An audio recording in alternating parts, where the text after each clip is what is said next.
Donc, dans ma communication, je vais insister sur deux aspects très différents des processus de ghettoisation. Un aspect, on va dire, matériel, socio-économique, un ensemble de processus d'exclusion des mécanismes ordinaires de la société. Ça commence avec l'échec scolaire pour les enfants, ça continue avec l'exclusion du marché de l'emploi, donc le chômage, etc. Bon, tous les mécanismes qui excluent de la société une partie de la population de manière matérielle, objective. Bon. Et puis il y a une deuxième dimension dans ces processus de ghettoisation, cette fracture sociale, on dit souvent aussi en France, qui est une dimension plus subjective, plus psychologique, et qui touche à des questions identitaires. Donc je vais assister aussi là-dessus et montrer comment il y a une partie de la population qui subit en fait les deux choses, qui cumule à la fois donc de l'exclusion socio-économique et du rejet identitaire.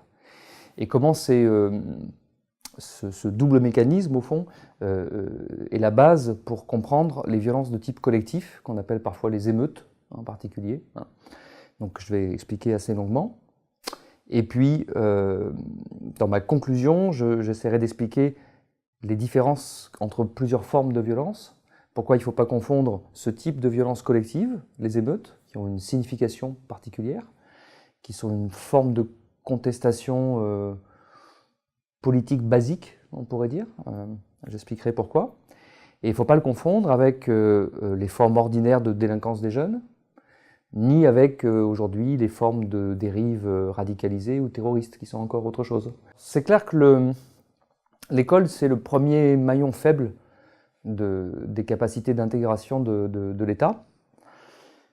Quand on est sur des moyennes nationales, on a l'impression que ce n'est pas très important. On a l'impression qu'il y a 10, 12, maximum 15% d'élèves qui n'arrivent pas à bien suivre dans le système classique, normal. Bon. Mais ça, c'est comme toujours, les moyennes nationales, ça ne veut rien dire. Ce qui est intéressant, c'est de regarder dans le détail. Et quand on fait ça, n'importe quelle ville en France, on regarde les différences qu'il y a, donc non pas la moyenne, mais les différences qu'il y a selon les établissements. Et quand on fait ça, par exemple, on peut prendre une donnée qui est publique, une statistique qui est publique, qui sont les résultats au brevet des collèges, qui est le premier examen national en France, donc à la fin du collège. Donc pour des enfants qui ont 13-14 ans en général. Et quand on fait ça, donc on a un niveau global de réussite, et puis on a des différences par établissement. Et par exemple, sur une ville, je prendrai une ville sur laquelle j'ai travaillé récemment, qui est la ville de Marseille. Sur la même ville, vous avez certains collèges qui ont 100% de réussite à cet examen, et vous avez d'autres collèges qui ont 40%. Autrement dit, dans ces collèges-là, la majorité des élèves est en échec, déjà. Bon. Donc ça, c'est le premier gros problème qu'on n'arrive pas à bien poser en France, parce soit on n'a pas compris, soit on ne veut pas admettre que l'école, en fait, c'est la société des enfants. C'est là qu'ils se socialisent après la famille, c'est là qu'ils passent le plus grand nombre d'heures dans la journée, etc. C'est là que se forme leur première sociabilité, donc autre que familiale. Et l'échec à l'école et l'exclusion qui en résulte, en fait, c'est une première forme d'exclusion de la société pour les enfants. Et c'est vécu de manière extrêmement violente par les jeunes qui en sont victimes. Et c'est quelque chose qu'on retrouve beaucoup, notamment dans les parcours délinquants, mais plus largement encore. C'est une source de rancœur, d'amertume, de colère qui est forte chez beaucoup d'enfants et dans beaucoup de familles, en fait, chez beaucoup de parents aussi. Donc voilà, c'est pourquoi j'insiste beaucoup sur cette question de l'école. Et ça, c'est quelque chose qu'on retrouve à la base de la plupart des déviances qu'on va décrire après. En fait, il y a plusieurs types de délinquance juvénile, il y a plusieurs processus qui sont en jeu. Alors des fois, on n'arrive pas à les distinguer parce que quand on regarde une cour de récréation d'enfants, les trois processus peuvent se mélanger en fait. Bon. Mais il y a des délinquances que moi j'appelle, ou des violences que j'appelle initiatiques, pour bien montrer que on pourrait dire, elles sont psychosociologiquement normales, c'est-à-dire elles font partie du développement de l'enfance, en particulier de la préadolescence et de l'adolescence. Par exemple, faire un petit peu la bagarre pour les garçons, ça fait partie de leur développement normal. On peut trouver ça dommageable, ridicule, tout ce qu'on veut, mais c'est un fait. La masculinité se construit en partie avec cette affirmation de la virilité. Bon. On peut trouver ça malheureux, encore une fois, mais c'est une donnée réelle de la société. Donc il y a un certain nombre de violences, notamment des bagarres entre garçons, qui s'expliquent largement comme ça. Et quand on regarde le profil des jeunes qui sont concernés, ils n'ont pas forcément de problèmes particuliers, ni des problèmes familiaux, ni des problèmes scolaires. Donc ça accompagne une certaine socialisation. C'est pour ça que je parle de délinquance initiatique, ou de socialisation, on pourrait dire. Ensuite, il y a d'autres formes de délinquance ou de violence qui, pour le coup, sont davantage pathologiques. C'est-à-dire que là, quand on regarde le parcours des jeunes qui sont concernés, on s'aperçoit qu'eux, ils ont un problème particulier. Voilà. Et ce problème de type d'équilibre psychologique, on va dire, il a une cause qui est toujours la même, c'est une cause familiale. Donc c'est des jeunes qui ont vécu des grandes souffrances en famille et qui ont du coup diverses formes de pathologies que les psychiatres, les pédopsychiatres connaissent bien. Bon. Et dans certains cas, ça peut se traduire par de l'agressivité, une difficulté à maîtriser ses émotions, donc des espèces éventuellement d'accès de violence pulsionnelle. Enfin, voilà. Donc ça, c'est un genre très différent. Et puis il y a encore une troisième forme que je distingue, qui, alors c'est plus chez les petits, c'est plutôt chez les grands adolescents. Hein. Et c'est très concentré dans les quartiers pauvres, et c'est un grand classique, hein, c'est bien connu.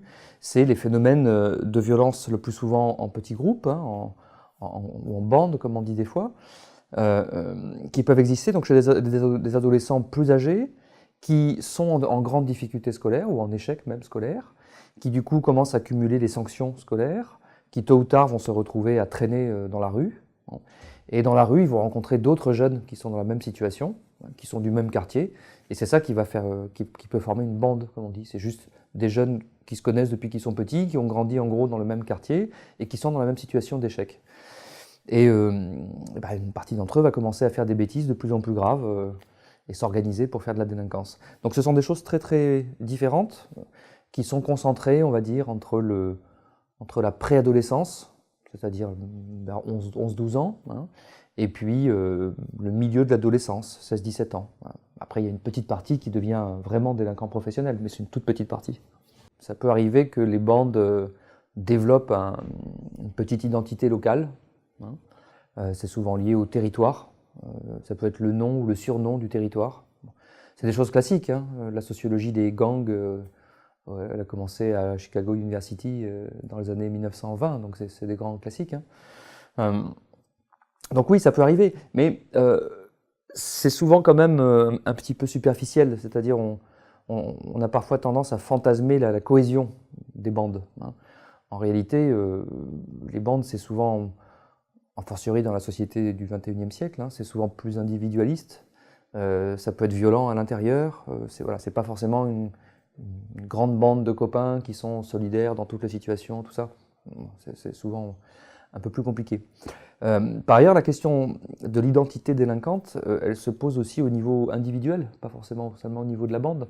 C'est-à-dire qu'il y a un certain nombre... Quand on a l'occasion de faire une interview avec un jeune, par exemple, de 17 ans, qui est très engagé dans la délinquance, qui a déjà passé 3 ou 4 fois devant un juge, qui peut-être a déjà fait une peine de prison, etc. Donc quand on a l'occasion de faire une interview avec lui, on repère tout de suite qu'il est dans un rôle, un jeu de rôle. Hein. Il se donne une image, il a un costume. Il a endossé un costume qui est le costume du gros méchant délinquant qui te fait très peur. Je suis un méchant délinquant, tu as peur de moi, tout ça, voilà. Moi, je suis un vrai dur, tout ça, voilà. Bon. Et c'est tout à fait classique, mais avant ou après, quand on lit son dossier, son histoire, on s'aperçoit de tous les problèmes qu'il a depuis sa petite enfance. En général, c'est un cumul des gros problèmes familiaux, des ruptures, des drames familiaux, un échec à l'école, etc. Et donc on s'aperçoit en fait que c'est vraiment une espèce de masque, de costume. Hein. Bon, tous les éducateurs qui travaillent avec les jeunes délinquants savent ça en fait. Hein. Donc cette identité délinquante, elle joue un rôle au niveau de l'individu pour venir effectivement donner une apparence, donner un petit peu de sens, donner une certaine impression de bien-être, de force, etc., pour mieux cacher en fait toutes les fragilités qu'il y a derrière. Oui, bien sûr, la mise à distance sociale, elle est souvent aussi une mise à distance spatiale. à la fois matériellement et symboliquement. Hein. Les jeunes qui se sentent exclus, ils se sentent effectivement aussi exclus du centre, exclus des gens riches qui habitent le centre, qu'ils fantasment être tous riches, etc. Bon, c'est classique ça. Moi j'ai travaillé par exemple ça fait longtemps déjà, il y a peut-être une quinzaine d'années, je travaillais dans un quartier pauvre du nord de Paris, mais qui était bien dans la ville de Paris, dans le 19e arrondissement. Mais qui ressemblait tout à fait à un petit quartier pauvre qui pouvait être très loin en banlieue. Mais c'était dans Paris.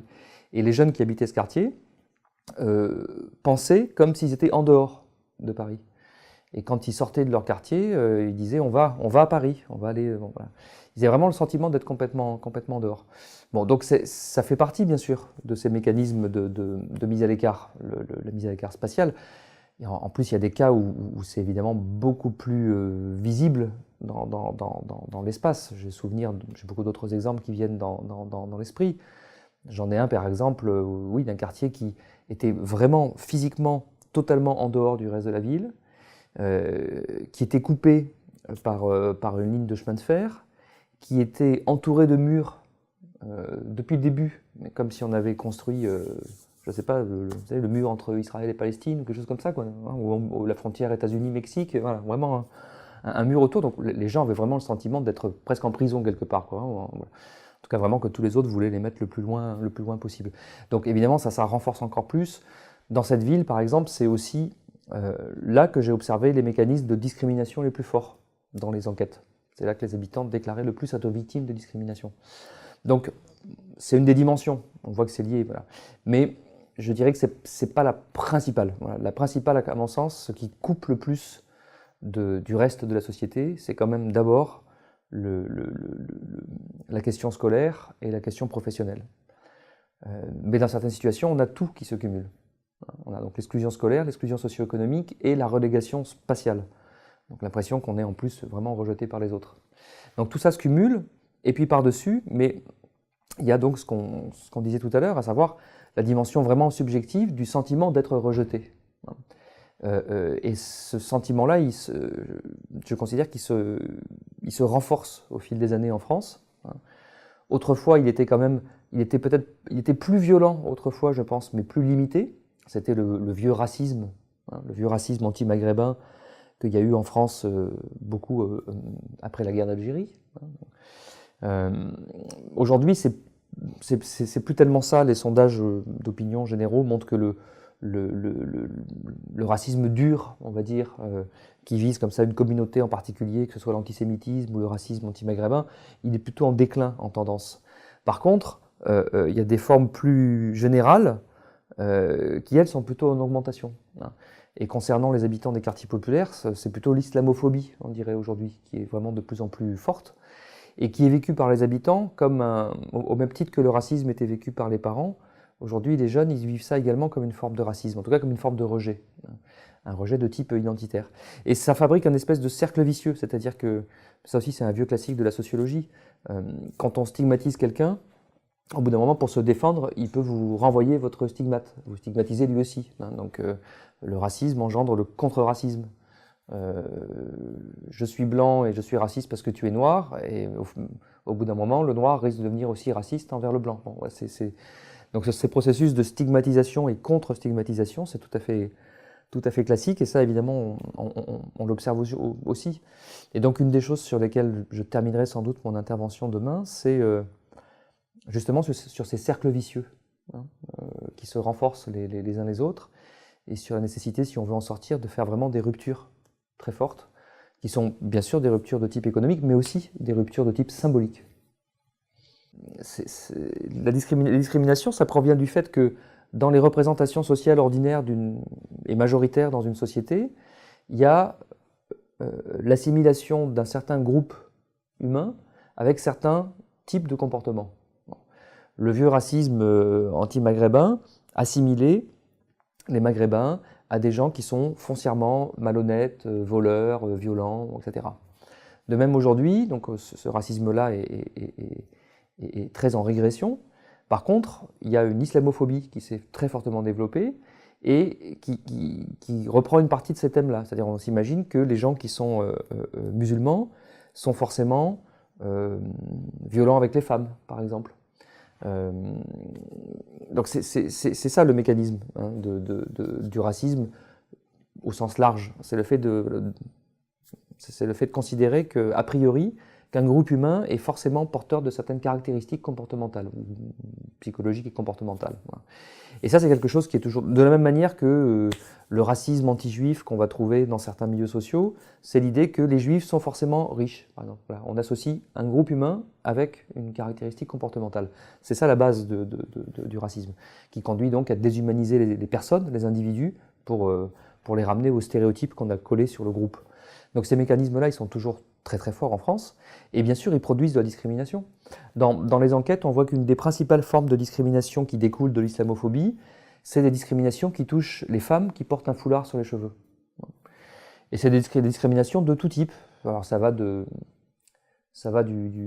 regard malveillant ou de la petite insulte dans la rue, jusqu'au fait de vouloir interdire l'accès à un bien ou un service. Voilà, donc ce qui sont les discriminations classiques. Hein. Donc ça c'est un problème tout à fait réel aujourd'hui. Il n'est pas non plus répandu partout, c'est pour ça qu'il faut faire des enquêtes et qu'il faut le mesurer. Parce que tant qu'on n'a pas mesuré précisément les choses, on est dans un flou qui permet de dire tout et n'importe quoi, et qui permet de fantasmer tout et n'importe quoi. Or, il est tout aussi faux de penser que la société française ne produit pas de discrimination et de racisme, elle en produit, c'est une évidence, mais c'est faux également de penser que, ce que pensent parfois les victimes, que la société française est globalement raciste. Non, elle n'est pas non plus globalement raciste. Voilà. Il y a des processus qui produisent ça, c'est pour ça qu'il faut travailler dessus, il faut les mesurer, et ça permet de poser les choses. Et aujourd'hui, je dirais, la connaissance scientifique, elle est là, elle existe. Ce qui est défaillant, c'est le pouvoir politique sur ces questions-là.